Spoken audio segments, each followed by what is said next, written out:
Hello, ഞാൻ ഇന്ന് വന്നിരിക്കുന്ന ദോശയുടെ റെസിപ്പി ആയിട്ടാണ് കേട്ടോ. നമ്മുടെ വീട്ടിൽ എപ്പോഴും ഉണ്ടാവുന്ന ഒരു സാധനമാണ് ദോശമാവ് അല്ലേ. എപ്പോഴും നമ്മുടെ ഫ്രിഡ്ജിൽ സ്റ്റോക്ക് ആയിരിക്കും.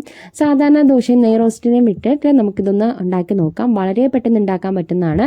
ഇതിന് വേണ്ട സാധനങ്ങളെന്ന് വെച്ചാൽ ഒരു ചെറിയ സവാള വേണം, ഒരു ചെറിയ തക്കാളി എടുത്തിട്ടുണ്ട്, 4-5 ഉണക്കമുളക് എടുത്തിട്ടുണ്ട്, 4-5 അല്ലി വെളുത്തുള്ളി എടുത്തിട്ടുണ്ട് കേട്ടോ.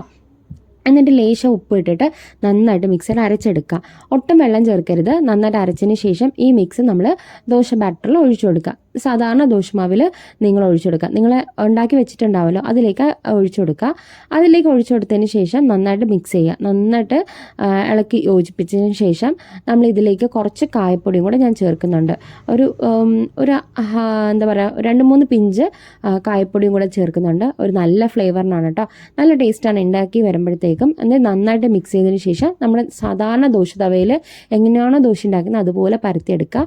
എൻ്റെ ദോശ തവ ചെറുതായിരുന്നു, അതുകൊണ്ട് ഞാൻ ചെറുതായിട്ടാണ് പരത്തിയത്. നിങ്ങൾക്ക് നല്ല ക്രിസ്പി ആയിട്ട് വലുതായിട്ട് പരത്തിയെടുക്കാം. കൊച്ചുമക്കൾക്കൊക്കെ കൊടുക്കണമല്ലോ, കുഞ്ഞു ആൾക്കാർക്കൊക്കെ കൊടുക്കുമ്പോഴത്തേക്കും നന്നായിട്ട് പേപ്പർ റോസ്റ്റ് പോലെ ഇത് വരും. ഭയങ്കര ഈസിയാണ് നമുക്ക് ചെയ്യാൻ വേണ്ടിയിട്ട്. ഇതാകുമ്പോൾ സൈഡ് ഡിഷായിട്ട് നമുക്കൊന്നും വേണ്ട, എങ്കിൽ പോലും നമുക്ക് സൈഡ് ഡിഷ് ചെയ്യാം. ഞാനിവിടെ ഒരു ഉള്ളിച്ചമ്മന്തിയും കൂടെ കാണിക്കുന്നുണ്ട്. നല്ല മുരിഞ്ഞ് വരും കേട്ടോ. വളരെ പെട്ടെന്ന് ഉണ്ടാക്കാൻ പറ്റുന്നതാണ്. ഇനി നമുക്ക് ചട്നിയുടെ റെസിപ്പിയിലേക്ക് പോകട്ടോ. ഇതിലേക്ക് ഞാൻ കൊച്ചുള്ളി എടുത്തിട്ടുണ്ട്, അതോടൊപ്പം തന്നെ 2 തക്കാളി എടുത്തിട്ടുണ്ട്, കുറച്ച് ഉണക്കമുളക് എടുത്തിട്ടുണ്ട്, കുറച്ച് നമ്മുടെ വെളുത്തുള്ളി എടുത്തിട്ടുണ്ട് കേട്ടോ.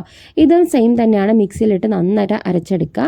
എന്നിട്ട് ഒരു ചീനിച്ചട്ടി വെച്ച് കുറച്ച് എണ്ണ ഒഴിക്കുക, കടുക് പൊട്ടിക്കുക, ഉണക്കമുളക് ഇടുക, ഈ മിക്സ് അതിലേക്ക് ഒഴിക്കുക. ഇത് നന്നായിട്ട്, ഇതിലും വെള്ളം ഞാൻ ചേർത്തിട്ടില്ല, ഒട്ടും തന്നെ വെള്ളം ഞാൻ എടുത്തിട്ടുണ്ടായിരുന്നില്ല. നന്നായിട്ട് വറ്റിച്ചെടുക്കാം. ഇതിൻ്റെ വെള്ളമൊക്കെ പോയി വരണം. അപ്പോൾ നല്ല വെള്ളം മാറുമ്പോഴത്തേക്ക് നമ്മുടെ അൽവയുടെ ഒരു കൺസിസ്റ്റൻസി വരും കേട്ടോ. വിട്ട് വരും. സാധാരണ നമുക്ക് സാധാ ദോശയിലൂടെ കഴിക്കാം കേട്ടോ, ഇഡ്ഡലിയൂടെ കഴിക്കാം, ഒക്കെ നല്ലതാണ്. വളരെ പെട്ടെന്ന് ഉണ്ടാക്കാൻ പറ്റും. അപ്പോൾ എല്ലാവരും ഒന്ന് ട്രൈ ചെയ്ത് നോക്കണം കേട്ടോ. നമുക്ക് ദോശ ഇങ്ങനെയാണ് വരുന്നത്. ദോശയും നമ്മുടെ ചമ്മന്തി വെച്ചാൽ ഞാൻ കഴിച്ചത്. എല്ലാവരും ഒന്ന് ട്രൈ ചെയ്ത് നോക്കുക കേട്ടോ. എന്നിട്ട് ഫീഡ്ബാക്ക് അറിയിക്കൂ. Bye, thank U.